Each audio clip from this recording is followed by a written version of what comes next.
everybody, welcome to my Suburban Oasis. We're going to do a whole bunch of seed sowing today. I'm going to try to finish up all of my winter seed sowing because I want to get it out of the way before surgery. And so we're going to do kind of like a part one, which is going to be all of my seed sowing. And also I'm going to do a part two, which will be repotting and combining a couple of my house plants, as well as making a topiary arrangement with some house plants, and I'm really excited to show you. So my name is Soleil and I garden in mid-Michigan in zone 5B, and this weekend on Saturday is actually going to be 68 degrees out. I can hardly believe it. It's going to go right back to 30 after that, but it's going to be a gorgeous day. So I'm looking forward to sitting outside a little bit and hopefully soaking up some sunshine and watching the snow melt. I'm sure it will be back. Alright, so let's get started. I've got some of my potting mix for winter sowing. It's good to use potting mix instead of the seed starting mix. And that's just what I've used in the past, and I've been told by others that that's the way to go, so I'm glad that is the way that I've done it. But I'm just going to use this container, which is a salad container. I have drilled some holes in it. You probably can't see too well in the top and in the bottom, just for drainage and to let the water in. And my soil is a bit moist, not too moist, but just enough so I can get it into this container and kind of firm it in a little bit before I put the seeds on. So I have done some viola seeds inside, and now I'm going to do some in winter sowing because I think it will be an interesting comparison to see how the two do. Now these are probably not going to have super deep roots, so I don't need a ton of soil. And they'll probably be able to go out before the last frost in my area, which is usually around the first or second week of May. It definitely depends. So what we're going to be sowing in here are called the Antique Layetta. These are so beautiful. They're like white with pink on them, and we'll try to pop up another picture if we remember. But they're very, very small seeds, and they actually take 85 days to grow fully, so I am a little bit behind in sowing these, but I didn't find them until a little later than I had hoped. And they are 3 inches tall by 4.5 inches, 4 to 5 inches wide. And they're supposed to be a perennial, but usually violas are kind of a more of a self-seeding annual, if you will. So I'm just going to sprinkle the seeds in here. I think it's going to be just about the perfect amount for this size container so that they have a little bit of space to grow. But once I take them out, they'll have even more room in the garden. I hope I'll be able to use some of them, like they'll be coming up enough so that I can at least use them in some containers. But if not, I'll at least have plenty of them to plant out into the garden, because I find that as temperatures warm up, violas and even pansies do really well in partial or full shade for the rest of the summer. So just a tip so that you don't throw them out or get rid of them. And now I'm just going to put a quick label on here using my painter's tape, which I like.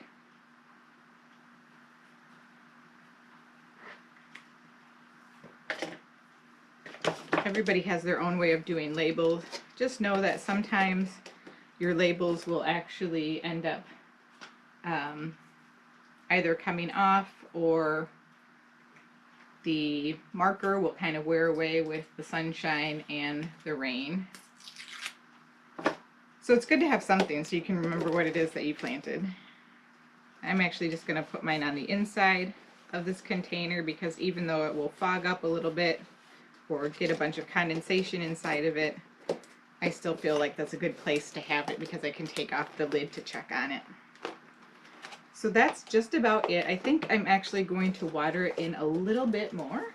Grab my handy dandy electric mister here. I have gotten a lot of questions about my mister and where I got it. It's just from Amazon. Every time that I use it, somebody asks, so I just want to make sure I tell people. All right, now I'm going to add a little bit of vermiculite actually on top of this. Not a ton because these are really small seeds, so I don't want to bury them.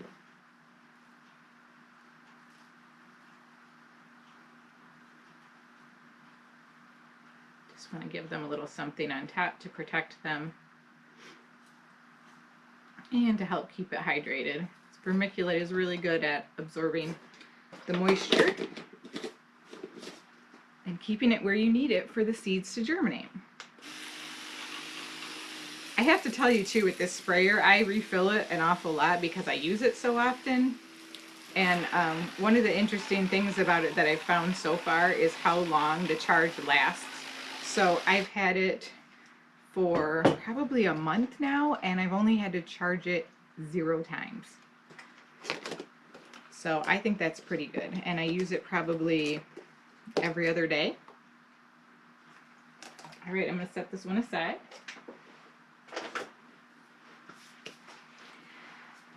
And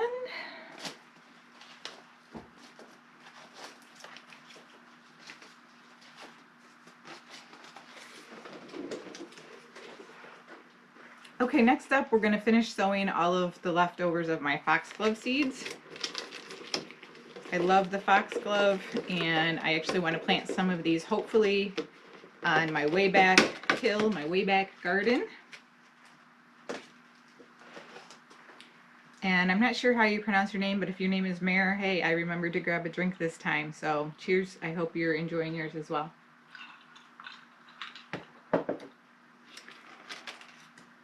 All right, let's get some of this in here. And foxglove seeds are also really, really small. They are biennial.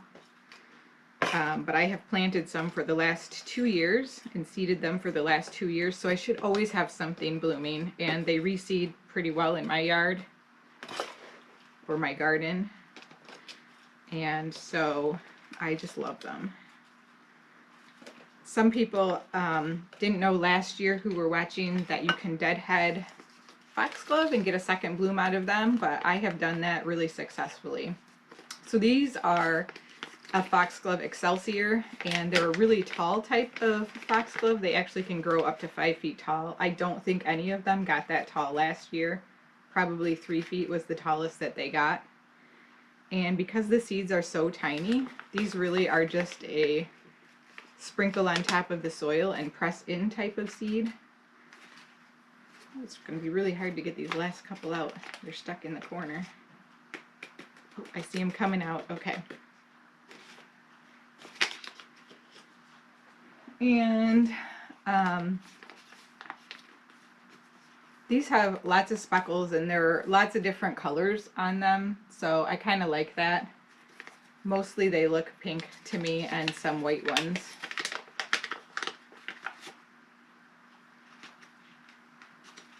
Pollinators do like them as well. It's fun to watch the bumblebees kind of crawl into them.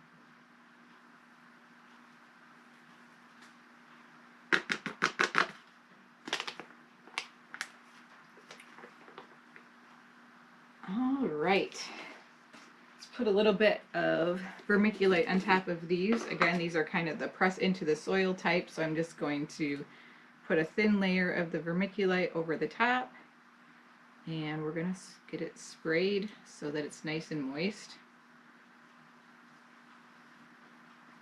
And I used a drill this time to put holes in, and I'll show you what that looks like as soon as I'm done watering this.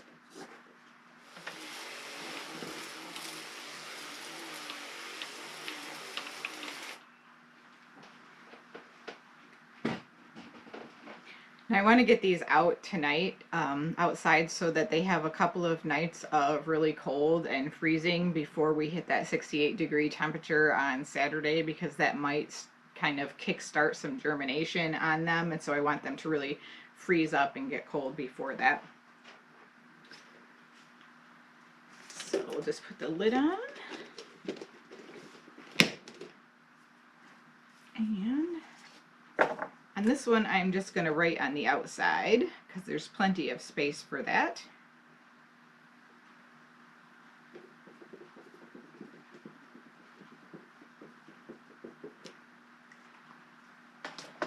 Usually by the time they come up in there, if a label fades for me, I'm able to recognize what the seedlings are, but at first when they're just starting to come out and there's no true leaves and you have a ton of these different containers with different kinds of seeds in them, it's very difficult to tell. So here's the drill that I used, and the drill bit is a 3-inch bit. I don't even know what you call this type of bit, but it's the one with the point on it and then the wider rim, and I find that that helps make sure that the plastic doesn't crack when you're actually doing the drilling. And this is one of the chemo tools that I really like to use that has interchangeable batteries with other tools like leaf blowers and sprayer packs.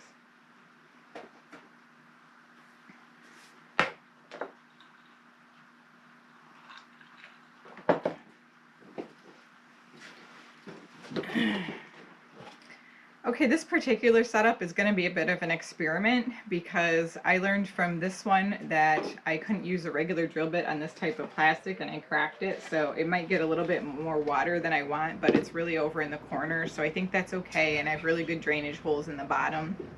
But I'm definitely going to have to tape around the whole thing. So this is my first time trying this, and these are just some plastic containers that I got at the dollar store. And I want to sow some snow peas. I'm going to plant them into the peat pots that I have right here. And that way, these are a fairly cool season crop, so I can plant these right out into the garden after they begin to germinate. And I think that it'll be plenty of time for them to grow on.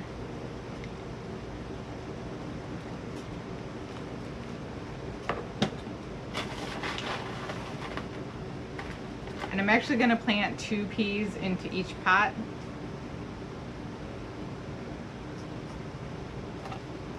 They probably will both germinate, but that's okay. I just want to make sure that I have enough. I love to walk through my garden and eat a fresh snow pea. They're so delicious.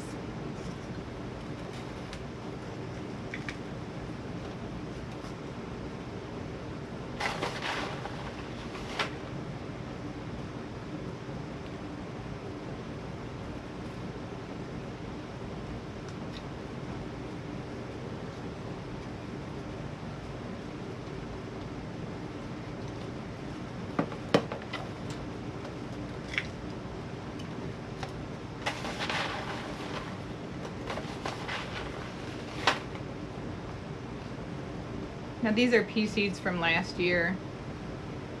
I think that they're still incredibly viable. And like I said, probably both of them will come up, but I want to have plenty. And if I have extra, maybe I'll try to put them on like the back fence or something like that to vine up. That might be pretty. It might be too shady, but if you have extra plants, you can always give them away to friends and family, or try them in a spot where you might not otherwise.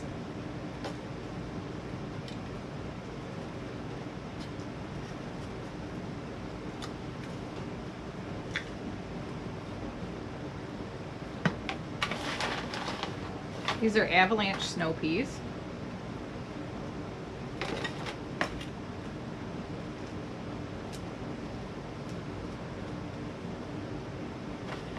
And it says to plant them at 2-week intervals, so maybe after I have my surgery I'll have an opportunity to plant them again, but I don't think so. I'll probably just be planting them once.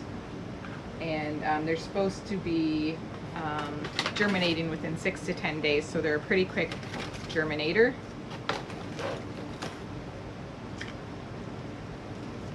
You can start to see something growing rather quickly. I love seeds like that because it's so rewarding. You can tell so quickly whether they're going to grow or not.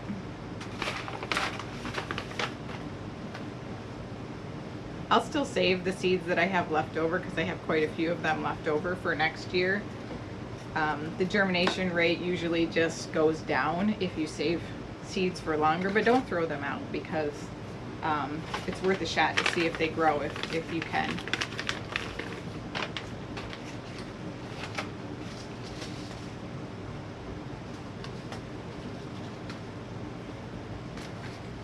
Okay, now I'm going to use some these are 4 packs.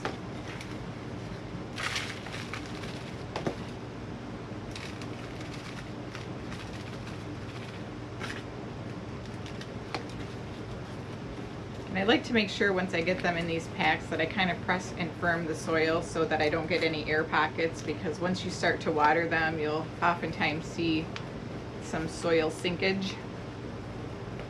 I don't know if that's the official term, but that's what I'm going to call it today. I'm going to plant some dinosaur kale in this one. And I'm going to try to do 3 seeds per cell here. So that should give me 12 plants. These also are from last year. So again, overseeding just to make sure I get plenty of germination.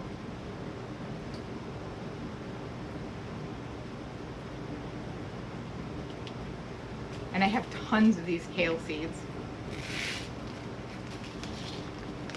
If you have any friends that like to garden, it's really good to go in on seeds together, because it's pretty easy to have too many seeds, because it's very rare for maybe a family to really grow, you know, as much as are in each of the seed containers. What did I do with my vermiculite? There it is.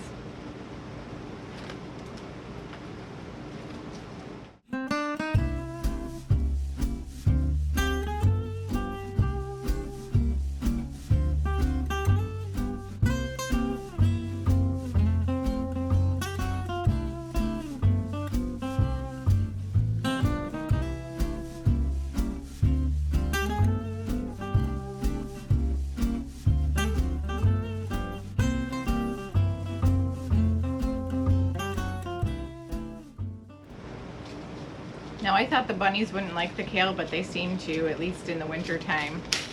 But these are definitely almost an evergreen type kale. This dinosaur kale is really pretty. It has a very blue, glaucous blue foliage that's kind of waxy, and it really contrasts well with a lot of other plants, so it has a lot of beauty on its own, and it is edible. It's not my favorite one to eat just because it has a little bit more, I don't know, it's got a little bit more, like, it's a little bit harder to digest. Maybe I should just say that.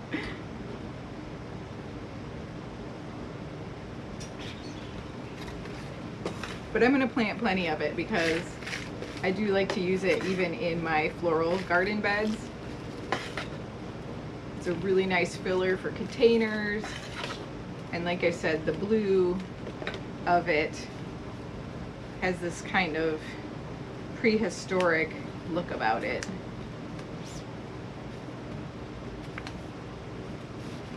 It's a very architectural plant.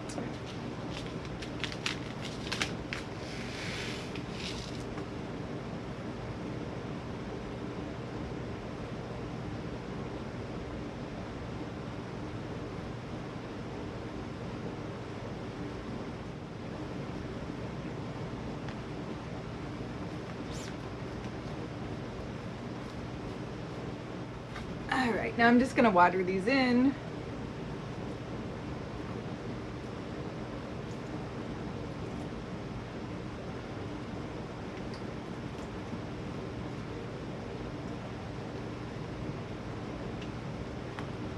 Be careful when you water so as not to like bounce seeds out of the soil.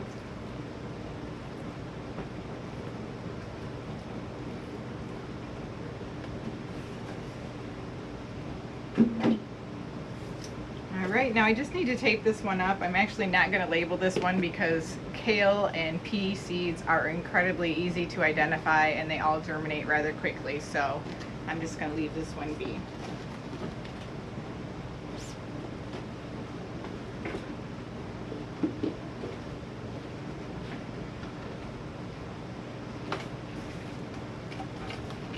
Now I'm gonna also start some strawberries, and I did these last year inside, and I had put the strawberry seeds into the freezer so that they could get their cold stratification.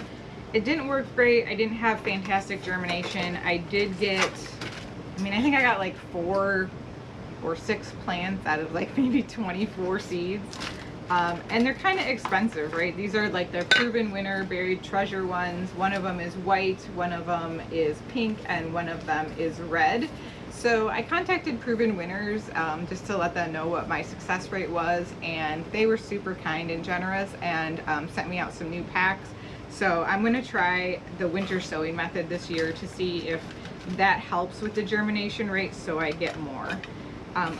I do think these are well worth the money if you can get them to germinate, because they do produce berries consistently and constantly, like throughout the growing season. So, but they do take a while to germinate, and they are a little bit of an inconsistent germinator. They're pretty picky. So if you don't have great success, don't feel too bad. Even people with lots of experience gardening have some difficulties, I think, with strawberry seeds. That's why a lot of people try to use the runners. All right, so let's get the red ones out. These grow 12 to 16 inches tall. They are perennial, so again, that's another reason why I think it's worth the effort, because if you can get them to germinate and you can get them growing, you can continue to produce them from runners over time. And you're supposed to start them 8 weeks before frost indoors. But again, I tried that last year. It didn't work out as well as I wanted it to, so we're going to try outside. And they do need full sun. And the seeds are super teeny tiny.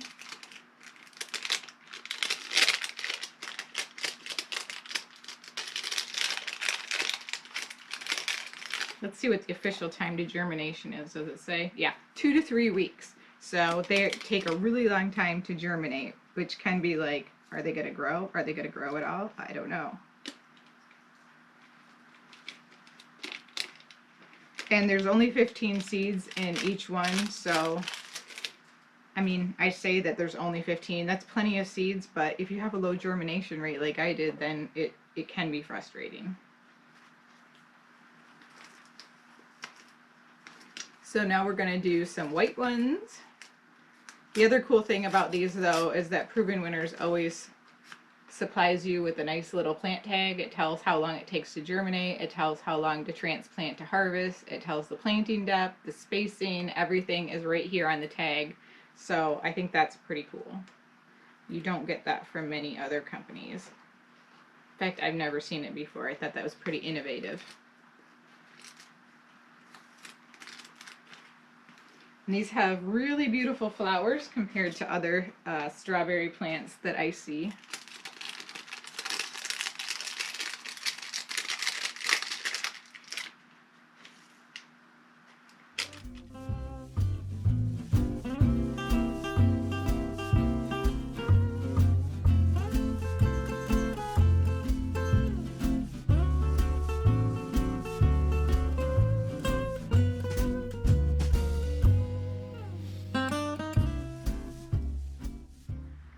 Okay, well, I think that does it for my winter sowing this year. I hope you have enjoyed this video and getting to know a little bit about some of the different varieties that you can use to plant outdoors, both vegetables as well as flowers. It really is fun and a great way to spend some time being productive, even when it's not warm enough to actually garden outside. Thanks again for joining me today. I really appreciate it, and we'll see you next time. Bye!